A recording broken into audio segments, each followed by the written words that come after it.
Whenever you watch a Disney movie, you can be sure there will be an Easter egg or 10 hidden within it. It's no surprise then that Raya and the Last Dragon continues this proud tradition, and we're here to help you spot them.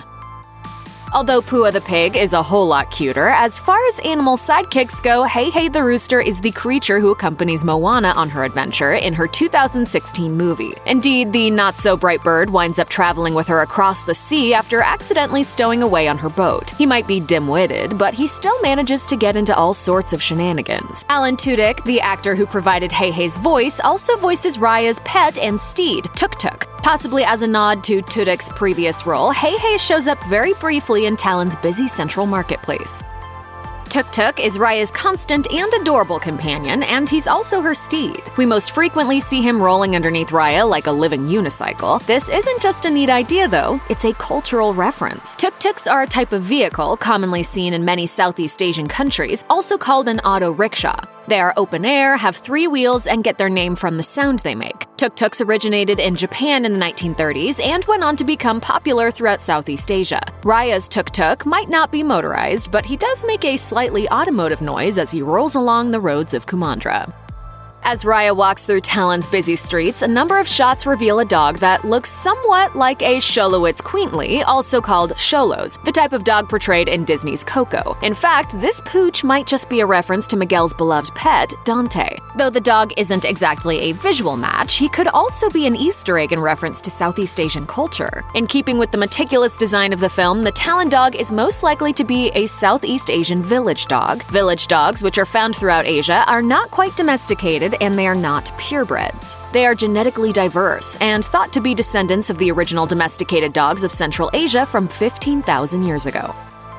In an interview with The Hollywood Reporter, Lao visual anthropologist Steve Arunsak discussed several of Raya's cultural details, including what inspired Sisu's design, the legendary Naga. In Hinduism, Buddhism, and Jainism, Naga are, according to Encyclopedia Britannica, a member of a class of mythical semi-divine beings, half human and half cobra. They have the ability to shapeshift and can be good or bad, though they're usually good. They also live near and in bodies of water. One big difference between the Naga and Raya's dragons, though, is that Naga have no legs. Design-wise, this would have made it very hard to depict Sisu holding the magical dragon gem, so the design of the dragons was tweaked. Depictions of Naga appear throughout the lands of Kumandra. This reflects real life. Naga have been carved into doors, adorned canopy beds, and guarded gates in the form of enormous statues. Basically, they're revered both in the film and in actual Southeast Asian culture. Raya's sword, which belonged to her father and which she uses after he is turned to stone, has a dragon and gem for a hilt. This repeated motif is a depiction of Sisu, the one being who binds the lands of Kumandra together, even as they drift apart. Additionally, the dragons who were turned to stone 500 years before the story begins dot the landscape. When passing through a valley full of the dormant creatures, Namari and her entourage make sure to show them respect. But literal depictions of dragons aren't the only way Sisu and her magical siblings are referenced in Raya and the Last Dragon. Water symbols are everywhere in the film. One example is the raindrop motif on Raya's cape. The dragon's powers over water are a huge part of their magic. There's no life without water, of course, and rain is a big part of that relationship. After the dragon gem is shattered, the freshly empowered Droon attack Kumandra with terrifying strength. It takes Raya 6 long and arduous years, armed with a potent shard of the dragon gem, to search through all of Kumandra's rivers and eventually find Sisu. Raya grasps the exhaustive nature of her search as well as the audience does. She comments on how many tributaries the main river of Kumandra has when looking at a map of her world. Given that the main inspiration for that key body of water is the real-world Mekong River, it's no wonder it took her so much time. The Mekong is about 2,700 miles long. This mighty river flows through and between the Southeast Asian countries of Laos, Thailand, Myanmar, Cambodia, and Vietnam. The Mekong is also associated with the legendary Naga, particularly the mysterious phenomenon known as the Naga fireballs. That makes a Mekong-inspired river the perfect setting for Raya's search for Sisu. Much of the architecture of Kumandra resembles Cambodia's iconic Angkor Wat temple complex, especially in Phang. Inspiration taken from the Indonesian Rumah Gadang style of house is also evident. Though the term Southeast Asia encompasses several countries, there are only 5 in Kumandra, and so the filmmakers drew inspiration from more than one when developing each land's distinct look. Consider the gorgeous, chaotic, totally filled with thieves floating market of Talon. This unique environment draws inspiration from two distinct Southeast Asian settings, the Vietnamese water markets of the Mekong River and the luminous night markets of Thailand and Laos. Such blended cultural details are also apparent in the types of weapons each land prefers, the type of clothing everyone wears, and even people's jewelry. Raya, for example, wears something very reminiscent of the Filipino salakot. This combination of various Southeast Asian cultures allows for more of them to be showcased in the film, while firmly establishing the fictional style of each land.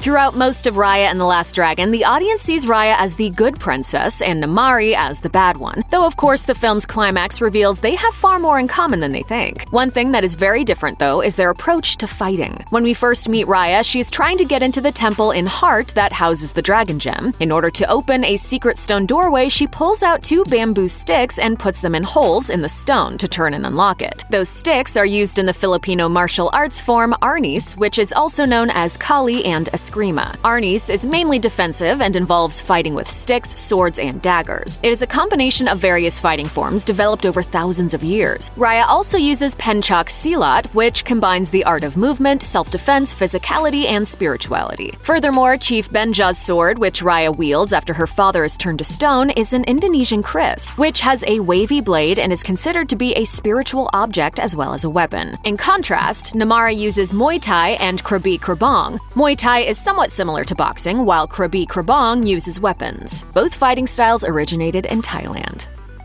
As Raya, Sisu, and their friends travel across Kumandra, Sisu frequently suggests giving gifts as a way of getting their merry band into the good graces of the people they're visiting. The giving of gifts is tradition in all of Asia, but there are different customs in different countries. Another important cultural norm is the use of a hand gesture to greet others. This is given a twist in Kumandra, as the characters make a gem shape with their hands when meeting each other. As Steve Arunsak told The Hollywood Reporter, that's a creative take on the common greetings you'll see in the entire Southeast Asian region, where you have clasped hands. It's called a nap in Lao and a Y in Thai, but it's the same theme of bringing your hands together. In Kumandra, the height of the gesture indicates the amount of respect given. Sisu receives the highest greetings of all, even from Noi and her mischievous pack of Ongis.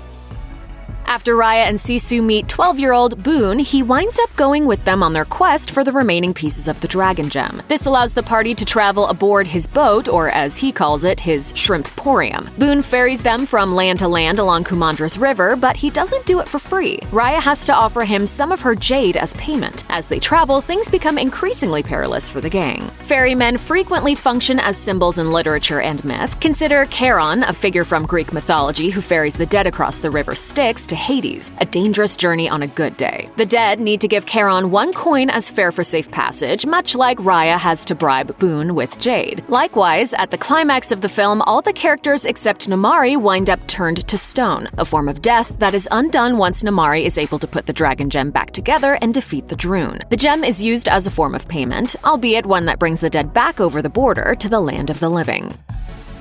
Savvy Disney fans know that the studio loves hiding Mickeys all over the place. There are, in fact, multiple books and websites dedicated to finding every hidden Mickey possible. A hidden Mickey isn't an actual drawing of Mickey Mouse placed somewhere, as in a Where's Waldo puzzle, however. It's a simple representation of Mickey's head, one larger circle with two smaller circles on it. In a recent interview with Malaysian website Says, directors Don Hall and Carlos Lopez Estrada stated that there are hidden Mickeys in the land of Talon, including tiny little ones. If we're correct about one of those tiny little ones, then the three dotted patterns on Talon Chief Dang Hugh's hat certainly count. Other possible hidden Mickeys can be seen to the right of the kitchen Raya and her father enter early in the film, and on the larger of Raya's leather armbands.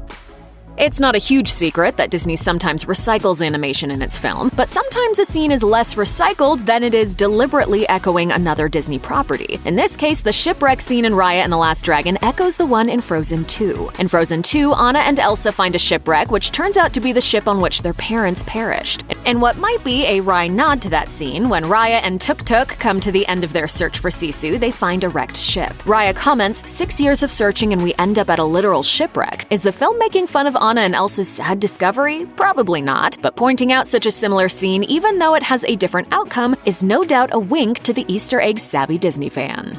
The Hollywood Reporter quoted director Don Hall as saying that some of Raya's swagger is pulled from Guardians of the Galaxy's Star-Lord. Who?